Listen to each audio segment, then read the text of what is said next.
Hello friends, welcome to சிங்கப்பெண்ணை channel.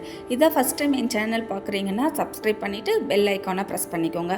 வாங்க இப்போ வீடியோக்குள்ளே போகலாம். நிறைய பேர் இப்போல்லாம் வீட்டில் தயிர் செய்கிறதே இல்லை. ஏன்னு பார்த்தோம்னா உரமோர் கிடைக்கிறதில்ல அப்படின்னு சொல்லிட்டு நிறைய பேர் தயிர் செய்யவே மாட்டாங்க. என்ன பண்ணுவாங்கன்னா பேக்கெட் தயிர் போய்ட்டு வாங்கிட்டு வந்து யூஸ் பண்ணிப்பாங்க. அந்த உரமோருங்கிறதே இப்போ சுத்தமாக இல்லாமலே போயிடுச்சு. அதை பற்றி தான் நம்ம இந்த வீடியோவில் பார்க்க போகிறோம். எப்படி உரமோர் இல்லாமல் தயிர் செய்யலாம் அப்படின்னு சொல்லிட்டு தான் பார்க்க போகிறோம். ஃபஸ்ட்டு ஒரு பேக்கெட் பால் தண்ணி கலக்காமல் சேர்த்துக்கலாம். சேர்த்துட்டு நல்லா காய்ச்சி எடுத்துக்கலாம். காய்ச்சும் போது ஏடு சேராத மாதிரி பார்த்துக்கணும்.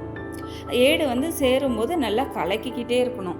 அஞ்சதுக்கப்புறம் நல்லா ஆற வச்சுட்டு 2 பவுலில் ஊற்றி வச்சுக்கலாம். ஊற்றிட்டு ஒரு பவுலில் நான் என்ன பண்ணியிருக்கேன்னா வெள்ளி காயின் போட்டு வச்சுருக்கேன். இன்னொரு கிண்ணத்தில் வரமிளகா இருக்குது இல்லையா, அது காம்போட தான் போடணும். அது காம்போட தான் போட்டு வச்சுருக்கேன். ஒரு 12-13 ஹவர்ஸ் கழித்து பார்க்கும்போது இந்த வெள்ளி காயின் இருக்கிறது கொஞ்சம் திரியாக தான் வந்திருக்கு. இன்னும் தயிர் ஸ்டேஜுக்கு வரல. இன்னும் கொஞ்சம் நேரம் ஆகணும் போல் இருக்குது. அதை நம்ம அப்படியே மூடி வச்சுடுவோம். மழை காலம் இல்லையா, அதனால் கொஞ்சம் தயிர் கொஞ்சம் லேட்டாக தான் ஆகும் போல் இருக்குது. அடுத்து நம்ம வரமிளகா போட்டு வச்சுருக்கிறத எடுத்து பார்ப்போம். வரமிளகா போட்டு வச்சுருக்கிறது நல்லா கட்டியாகவே ஆயிருக்கு. நல்லா தயிர் மாதிரியே தான் இருக்குது. நான் இந்த அளவுக்கு வரும்னு சொல்லிட்டு நினச்சி கூட பார்க்கல. ஆனால் சூப்பராக இருந்துச்சு. டேஸ்ட்டும் நல்லா இருந்துச்சு. ஆனால் இந்த ஸ்டேஜில் சாப்பிடும்போது அந்த டேஸ்ட் வரல. இன்னும் ஒரு 1 ஹவர் கழித்து சாப்பிடும்போது அந்த டேஸ்ட் வந்துச்சு. ட்ரை பண்ணி பாருங்கள், கமெண்ட் பண்ணுங்கள். தேங்க்யூ.